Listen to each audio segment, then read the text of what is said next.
Supreme court ने 14 साल की रेप पीड़िता को गर्भपात की इजाजत दे दी है। ये बड़ी खबर आ रही है। 30वें हफ्ते में गर्भपात की इजाजत सुप्रीम कोर्ट ने दी है। दरअसल इस मामले को देखते हुए इजाजत दी गई है। बॉम्बे हाई कोर्ट से ये इजाजत नहीं मिली थी, लेकिन इसके फैसले को पलट दिया सुप्रीम कोर्ट ने और सुप्रीम कोर्ट ने अब गर्भपात की इजाजत दे दी है।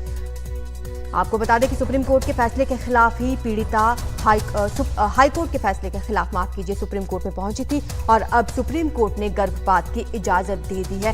30वें हफ्ते में गर्भपात की इजाजत दी गई है। हमारे सहयोगी आशीष भार्गव हमें ज्यादा जानकारी देंगे। आशीष, जरूर मेडिकल रिपोर्ट चेक की होगी कोर्ट ने, जिसके बाद ये इजाजत दी गई होगी। जी बिल्कुल, देखिए मेडिकल रिपोर्ट आ गई थी। मेडिकल रिपोर्ट में कहा गया कि जो बच्ची है 14 साल की, वो नाबालिग है और उसकी मानसिक और शारीरिक स्थिति को देखते हुए जरूरी है कि उसका जो एमटीपी यानी गर्भपात कर दिया जाए। इस रिपोर्ट के आधार पर सीजीआई डीवाई चंद्रचूड़ ने कहा कि हमें न केवल नाबालिग की सुरक्षा करनी है, बल्कि उसके शारीरिक और मानसिक जो अवस्था उसका भी ध्यान रखना है।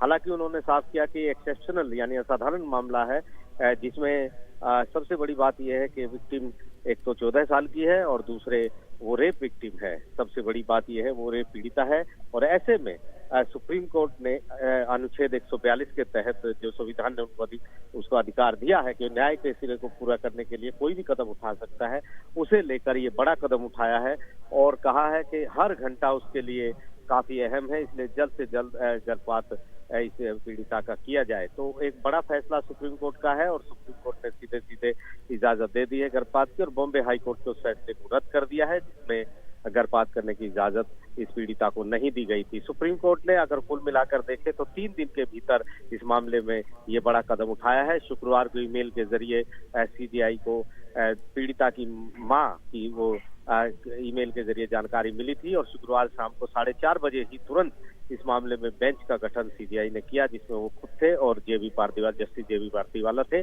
और मेडिकल रिपोर्ट की मांग की थी। एएसजी ऐश्वर्या भाटी को कहा था कि वो भी मदद करे इस केस में और तुरंत यानी 20 तारीख को यहाँ पे मेडिकल हुआ था बॉम्बे में और इसके बाद आज जब रिपोर्ट रखी गई तो सबसे पहला केस लेते हुए तुरंत बड़ी राहत पीड़िता को सुप्रीम कोर्ट ने न्याय के हित में न्याय को पूरा करने के लिए ये राहत दी है सुप्रीम कोर्ट ने। जी, एक तरह से बिल्कुल बड़ी राहत है ये रेप पीड़िता के लिए। शुक्रिया आपका आशीष इस तमाम जानकारी के लिए। तो बता दें कि सुप्रीम कोर्ट ने ये बड़ा फैसला सुनाया है।